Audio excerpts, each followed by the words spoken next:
ಆ ರೈತರ ಒಡೆತನದ ಭೂಮಿಗಳೇನಿತ್ತು ಹಣವನ್ನು ಕೊಡದೆ 28 ವರ್ಷಗಳಿಂದ ರಾಜ್ಯ ಸರ್ಕಾರದ ಮತ್ತು ಆ ನೈಸ್ ಕಂಪನಿಯ ನಡುವೆ ಹಲವಾರು ರೀತಿಯಲ್ಲಿ ಕೆಲವು ಅಧಿಕಾರಿಗಳು, ಕೆಲವು ಸರ್ಕಾರದ ಮುಖ್ಯಸ್ಥರು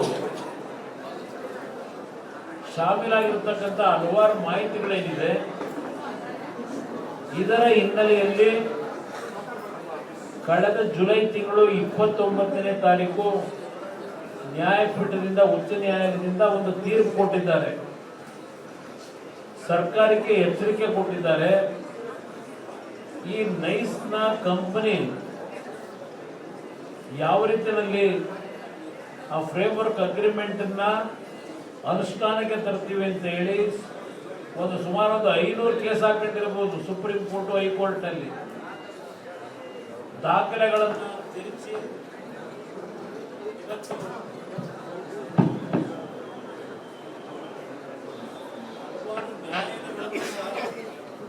ಹಲವಾರು ನ್ಯಾಯಾಲಯದ ತೀರ್ಪುಗಳನ್ನು ಸಹ ಪಡೆಯತಕ್ಕಂಥದ್ರಲ್ಲಿ ನ್ಯಾಯಾಲಯಗಳಿಗೂ ದಾರಿ ತಪ್ಪಿಸಿ ದಾಖಲೆಗಳನ್ನ ಸೃಷ್ಟಿ ಮಾಡಿರ್ತಕ್ಕಂಥದ್ದೇನಿದೆ. ಅದರಿಂದ ಇವತ್ತು ನ್ಯಾಯಾಲಯದಲ್ಲಿ ಕೆಲವು ತೀರ್ಪುಗಳು ಬಂದಿರಬಹುದು.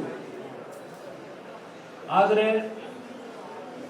ಕೊನೆಯ ಹಂತದಲ್ಲಿ ಈ ದೇಶದ ಕಾನೂನು ವ್ಯವಸ್ಥೆಯಲ್ಲಿ ಅಂತಿಮವಾಗಿ ನ್ಯಾಯವನ್ನ ಎತ್ತಿ ಹಿಡಿಯತಕ್ಕಂಥದ್ರಲ್ಲಿ ರಾಜ್ಯದ ಉಚ್ಚ ನ್ಯಾಯಾಲಯದಲ್ಲಿ ಒಂದು ತೀರ್ಮಾನಗಳನ್ನು ಕೊಟ್ಟಿದ್ದಾರೆ.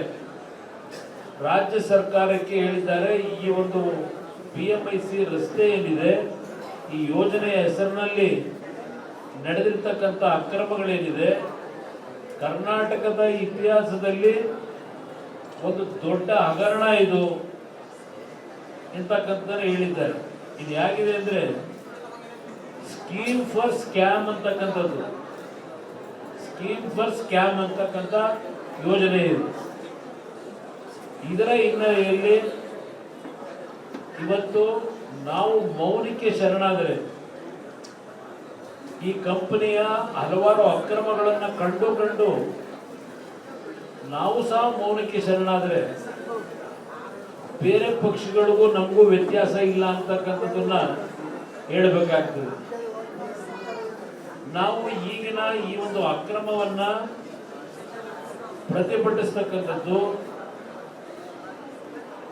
ದಾಂಧಲೆ ಮಾಡಿ ನಾವು ಪ್ರತಿಭಟನೆ ಮಾಡಬೇಕಾಗಿಲ್ಲ.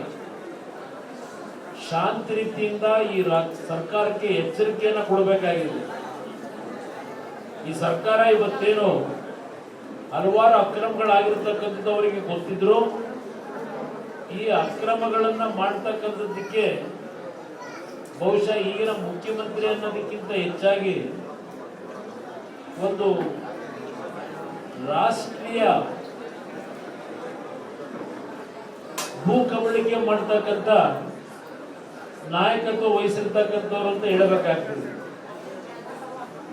ರಾಷ್ಟ್ರ ಮಟ್ಟದ ಭೂ ಕಬಳಿಕೆ ಪ್ರಕರಣ ಹಲವಾರು ಈ ನೈಸ್ ಕಂಪನಿಗೂ ಈಗಿನ ಮುಖ್ಯಮಂತ್ರಿಗೂ ಇರ್ತಕ್ಕಂಥ ಒಡಂಬಡಿಕೆಗಳು ಏನಿದೆ ಇಂಟರ್ನಲ್ಲಿ, ಅದೆಲ್ಲದರ ಮಾಹಿತಿಗಳನ್ನ ಸದ್ಯದಲ್ಲೇ ಈ ನಾಡಿನ ಜನತೆ ಮುಂದೆ ಇಡುತ್ತೇವೆ. ನಾನು ನಮ್ಮ ಕಾಲೇಜಿನ ವಿದ್ಯಾರ್ಥಿಗಳು, ಯುವಕ ಸ್ನೇಹಿತರಿಗೆ ಈ ಸಭೆಯಲ್ಲಿ ಮನವಿ ಮಾಡತಕ್ಕಂಥದ್ದು, ಇತ್ತೀಚಿನ ಸೋಷಿಯಲ್ ಮೀಡಿಯಾ ಮುಖಾಂತರ ನಿಮ್ಮ ಇನ್ಸ್ಟಾಗ್ರಾಮ್ ಇರ್ಬೋದು, ಸೋಷಿಯಲ್ ಮೀಡಿಯಾ ಇರ್ಬೋದು, ನೀವು ಏನು ಟ್ವೀಟ್ ಮಾಡ್ತೀರಿ, ಇದು ಎಲ್ಲವನ್ನ ಉಪಯೋಗ ಮಾಡಿ ನಾಡಿನ ಜನತೆಗೆ ಇಲ್ಲಿರ್ತಕ್ಕಂಥ ಸತ್ಯಾಂಶಗಳ ಮಾಹಿತಿಯನ್ನು ಇಟ್ಟು ಇವತ್ತೇನು ಟೋಲನ್ನ ಕಲೆಕ್ಟ್ ಮಾಡ್ತಾ ಇದ್ದಾರೆ, ಇದು ಬಾಹಿರ ಉಲ್ಲಂಘನೆ ಮಾಡಿದ್ದಾರೆ.